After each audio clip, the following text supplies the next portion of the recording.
Recognizing the member for Kelowna Mission. Thank you so much, Honourable Speaker. It's always an honour to rise to my feet in this place and on behalf of the amazing constituents that I get to serve and represent, the fine people of Kelowna Mission. The throne speech should inspire us and unite us, but instead we find ourselves at this really odd place. I wish I could go back to my constituency with some good news about how the government fully understands how they're doing and is going to get to work. The one thing that the throne speech did well was actually describe how terrible things are. Because they are really bad for people right now. To the hardworking people of Kelowna Mission and BC, results are the only thing that really matter. And the results of this NDP government are horrific. You don't need to hear someone else describing the problems you're living with. You need solutions that you can see and feel. And this was not the case. British Columbians can't find housing. And even if they do, they can't afford it. They can't get a doctor. They can't see a specialist or are waiting for 6, 8, 12 months for care or even longer. And that's if they get to see that specialist before they pass. British Columbians see trauma lying on our streets, being treated worse than we treat animals. British Columbians are losing their children to other provinces for better paying jobs with less cost of living. British Columbians aren't making ends meet. Their work downtown remains locked at all hours just so that they can feel safe. British Columbians can't get childcare and are making choices to leave our province just to afford to live. Some are even choosing to not have children, as evidenced by our falling statistics of birth rates. According to StatsCan, and reaffirmed by the legislature-appointed representative for children and youth, among families using childcare in BC, 58.8% reported difficulty finding it in 2023. That's up from 46.5% in 2019. Families are left abandoned. They can't make ends meet and are debating between rent and food. We've known for a long time now that grocery costs are up nearly 30%, and food bank usage has increased by 60%. This leaves almost half of all British Columbians about $200 away from not being able to pay next month's bills. All this, while the NDP talk about how many great things that they've done to solve all of these crises, and how somehow all of these issues are somebody else's fault or a global issue. But they fail to realize that they have had 7 years to fix all of these issues, and in every case, housing, healthcare, childcare, mental health, public safety, cost of living, all are failing, imploding, and worse than they have ever been before in history, and the worst in Canada. You know, this scenario is reminiscent of the fable, The Emperor's New Clothes. And it perfectly encapsulates the current state of our province under the NDP's guidance. We were promised a wardrobe of solutions from 2017 to 2024 to drape over our province's most pressing issues. Yet here we stand, worse off than ever before, being told that the Emperor is wearing clothes and that the NDP's solutions have worked. This government either believes that the people of BC are naive or blind. But I can assure you, on the doors, in the town halls, in airports, around BC, people know that this government has failed. And yes, it is all generations, but particularly the younger generation, that is crying out, "The Emperor has no clothes." Maya Angelou once wisely advised, and I quote, "When someone shows you who they are, believe them the first time," end quote. The NDP has shown us their true nature because they herald non-achievements. They brag about glaring omissions and say that their failures are all someone else's. This inability to take responsibility for their 7 years and 2 terms in government speaks volumes, and we should believe them. They have shown that they are unable to make positive change. Their tenure has been characterized by lofty rhetoric that, when dissected, reveals a void where substantive action should reside. Let's take the housing crisis, for example. I like to call this promises unfulfilled. Kelowna has consistently ranked as the most expensive place to rent over the last 7 years. British Columbia has some of the highest housing costs, not just in North America, but in the world. Our housing market is unattainable for most, but especially for our seniors and our youth. My own kids don't think they will ever afford a home in Kelowna or anywhere in BC. Their dream of home ownership is gone. And this is a common refrain when I speak to young people and young families all over BC and in Kelowna.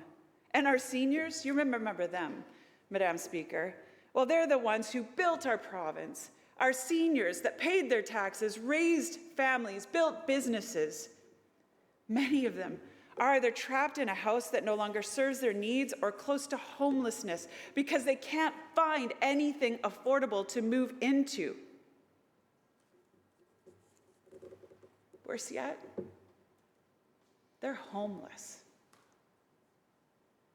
BC Seniors Advocate Isabel McKenzie released her latest report last week, noting that 4% more rural seniors can't find a family doctor or nurse practitioner than urban seniors, many at a time in their lives when they may need consistent primary care the most.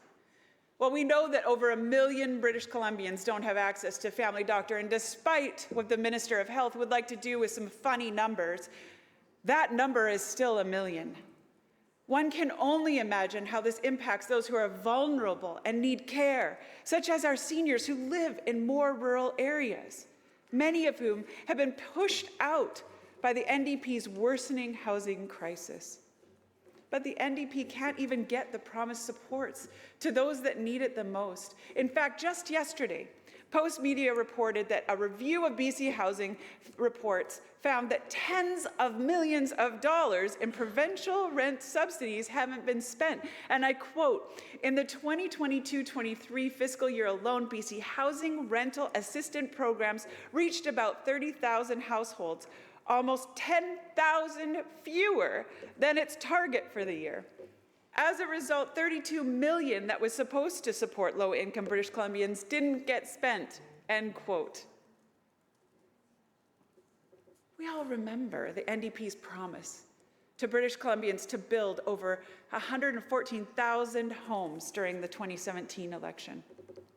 I think they called the plan back then Homes for BC.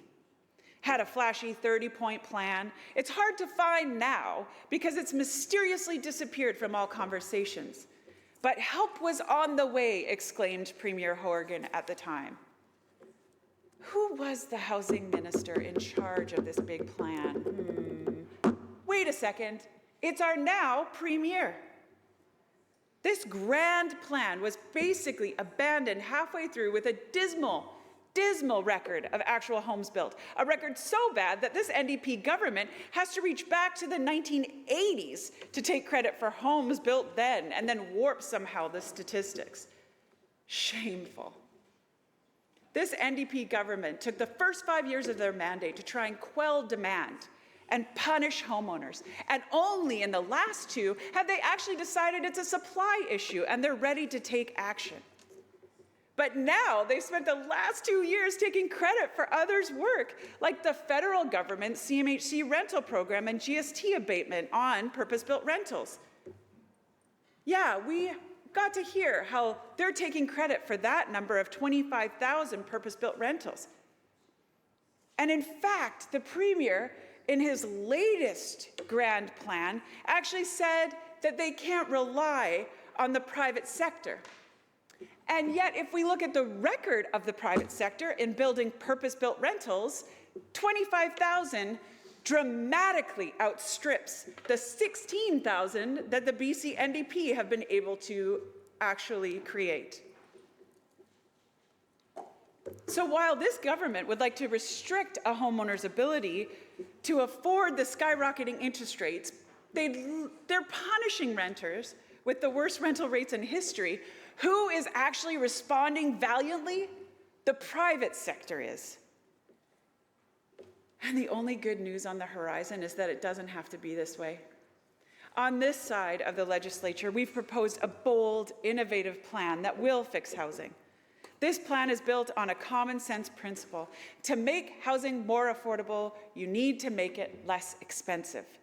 By creating a rent-to-own program that will require developers of new housing to set aside up to 15% of homes for first-time buyers only.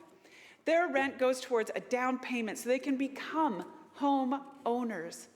By eliminating the property transfer tax for first-time buyers, they'll immediately save up to $18,000 on their first home, reducing their upfront costs and further easing access into the housing market. And by eliminating the PST on all new residential construction, and by building affordable housing on empty government land, we're going to make it less expensive to build more homes for families. That's our plan. United, we can fix housing.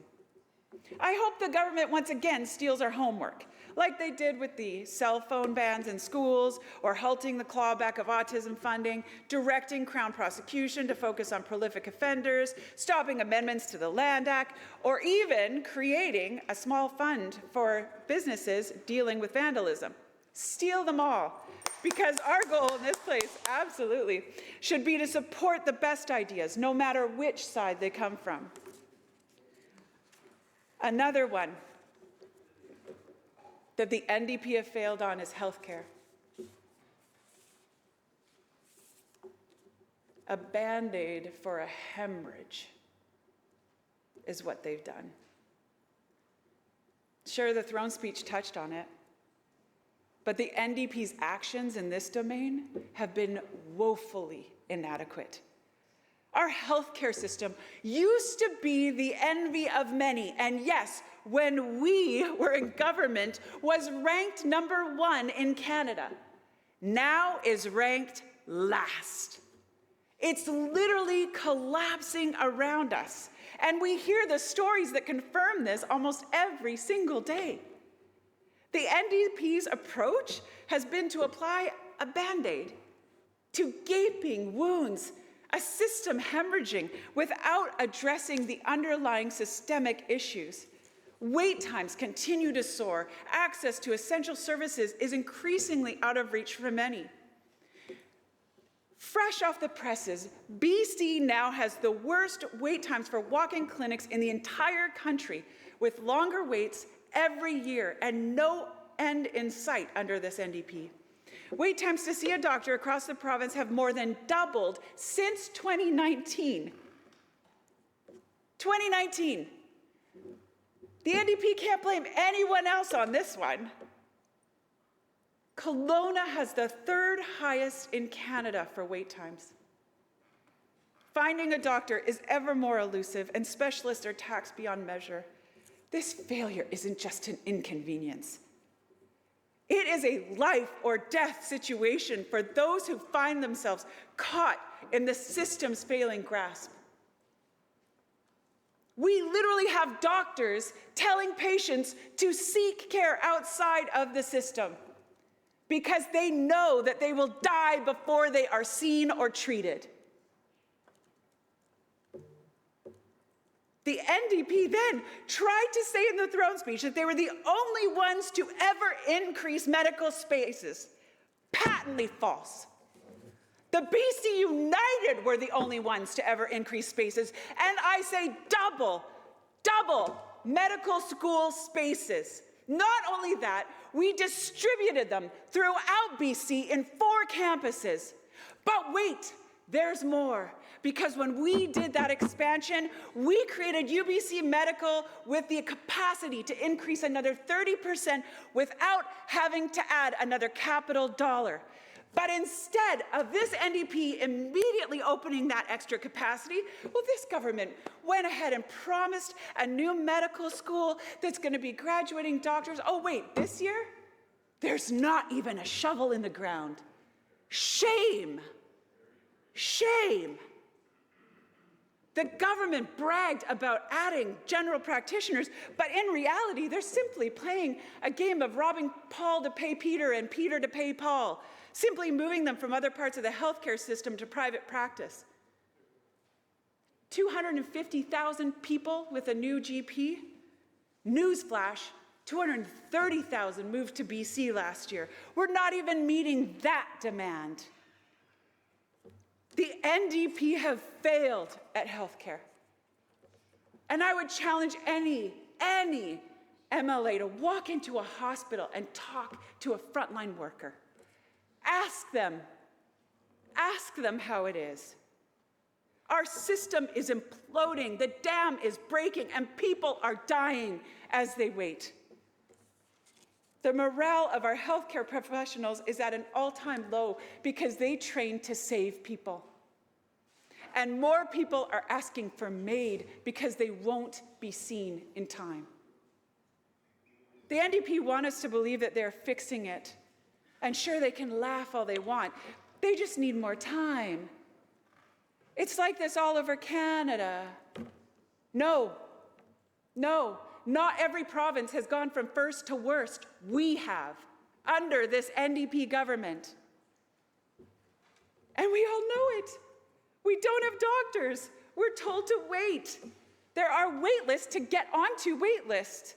People are choosing to end their lives rather than wait for our healthcare system. British Columbians know that this healthcare emperor has no clothes.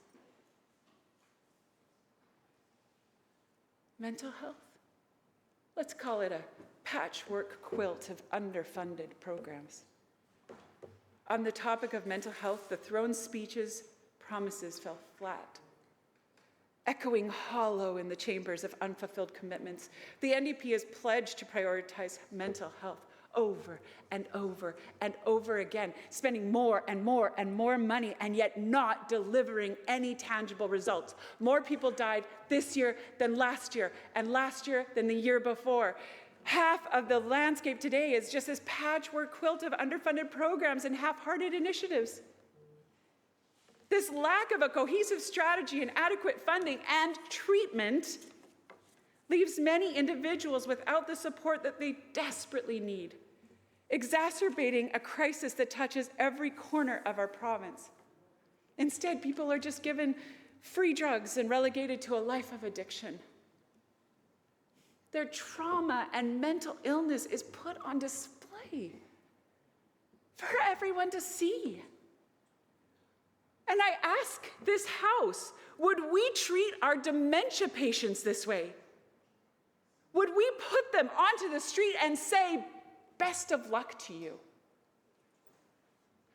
And all this talk of increasing the government supply of drugs, we never, ever hear of a similar increase in treatment for addictions and mental health. And here's another one for the NDP to steal, please, because we have released Better is Possible. BC United has already shown them the way, because it does provide a true system of care. By eliminating user fees at publicly funded addiction treatment beds and providing direct government funding for private beds to ensure no one faces financial barriers to treatment. By building a minimum of 5 regional recovery communities for addiction treatment while residents can stay up for up to a year, not 6 weeks, not 2 months, a year with individualized, holistic, long-term residential treatment, including Indigenous specific care, free and accessible treatment, recovery communities, treatment on demand, comprehensive care. That's our plan. The status quo isn't working, and doubling down and doing more of the same will fail. The evidence is in the latest coroner's report and on every street in every downtown in this province. This NDP government is presiding over the worst humanitarian crisis to face our province, and their policies have only exacerbated it. In the last 7 years, over 13,000 of our sons and daughters, our brothers and sisters, our husbands and wives have perished on our streets. Better is possible. It just has to be. And then there's the cost of living. In the Emperor's classic tale, the vain emperor is swindled by two weavers who promise him a suit of clothes invisible to those unfit for their positions or hopelessly stupid. The emperor, clothed in nothing, parades before his subjects who are too afraid to speak the truth until a child exclaims, "But he hasn't got anything on."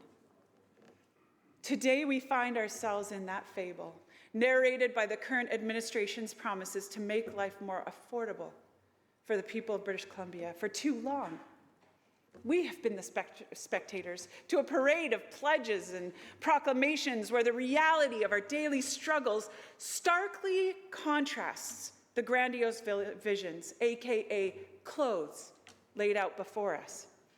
The government, like the emperor, has strutted and preened, adorned in the fabric of false assurances and unfulfilled promises, leaving the most vulnerable among us exposed to the harsh realities of ever-increasing costs of living.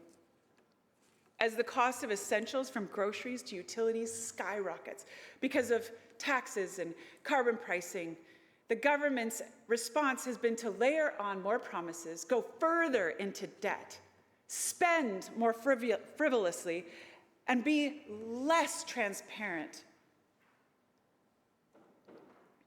Or worse, to take money through the highest taxes ever with more than 30 new and increased taxes, and then give back a mere trinket thinking that that will somehow make ends meet.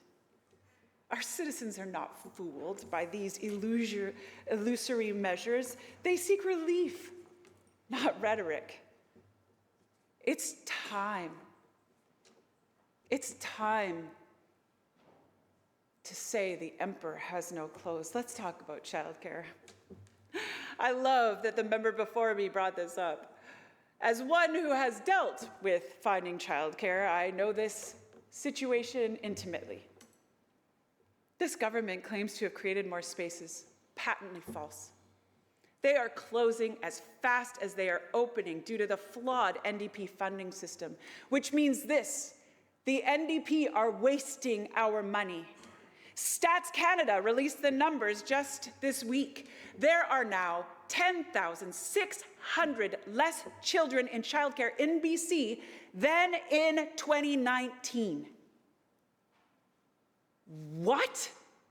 Our population has increased by almost 700,000, and there are now 10,600 less children in childcare in BC than in 2019. And I'll talk about the difficulty in finding spaces. 58.8% of British Columbian families have had a difficult time finding space, which is a 12.3% increase over 2019.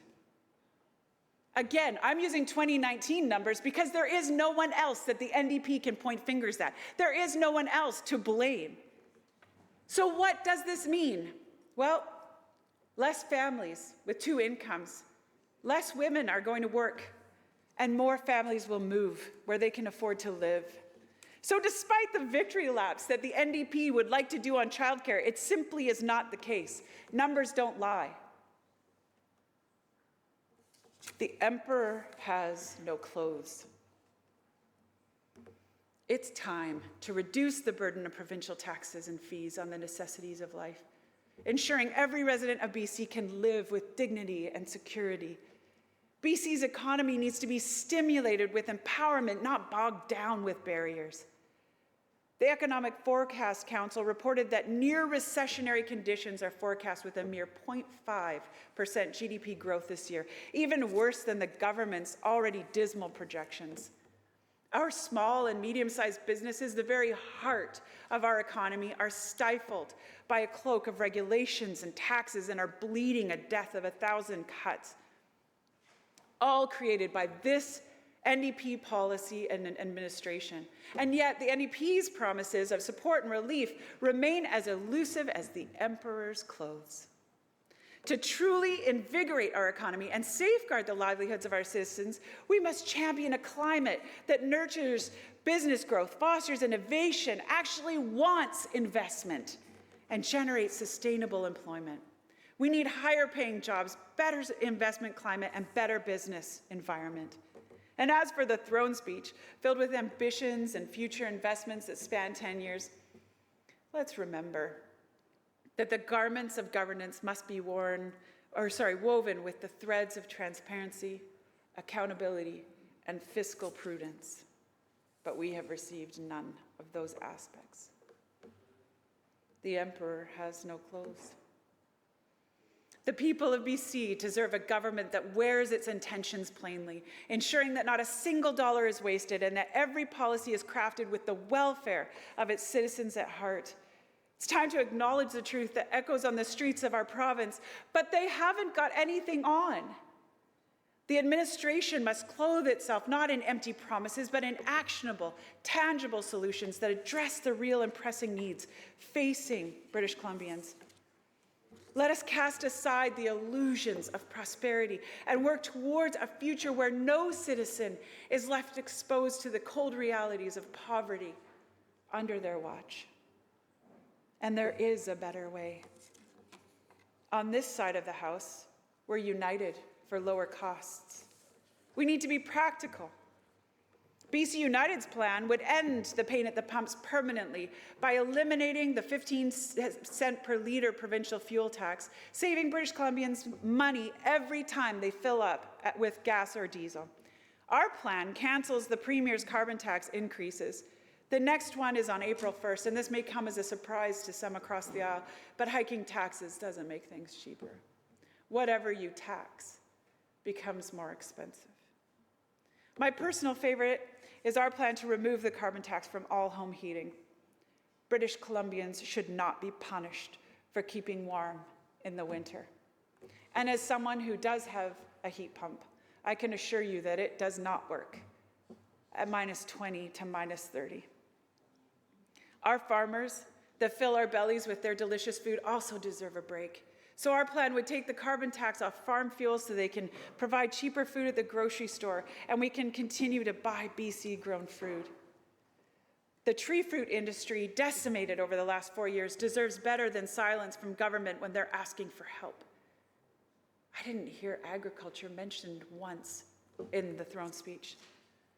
The throne speech was an opportunity for the NDP to chart a new course, to move beyond the veneer of action and deliver tangible results. But instead, we were presented with a masterclass in political theater, rich in promises but devoid of meaningful action. For the last 7 years, the NDP have shown us their preference for grand gestures over the hard work of governance, for rhetoric over substance. I urge British Columbians, believe them. The NDP have shown us exactly who they are and what they are not able to accomplish. And as we look to the future, it's clear that British Columbians deserve more than just to be spectators in this parade of ineptitude. They deserve a throne speech that is more than the government giving itself a pat on the back while they sit in absolute crisis. We don't want to hear any more about how this government plans to keep up with British Columbia, because we don't believe them.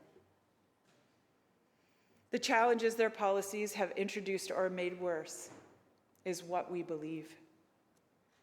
We need a government that not only promises to address the challenges we face, but delivers results on those promises with concrete actions. It's time for a leadership that actually knows how to get results that will matter. And finally, give the emperor some clothes. Thank you, Madam Speaker.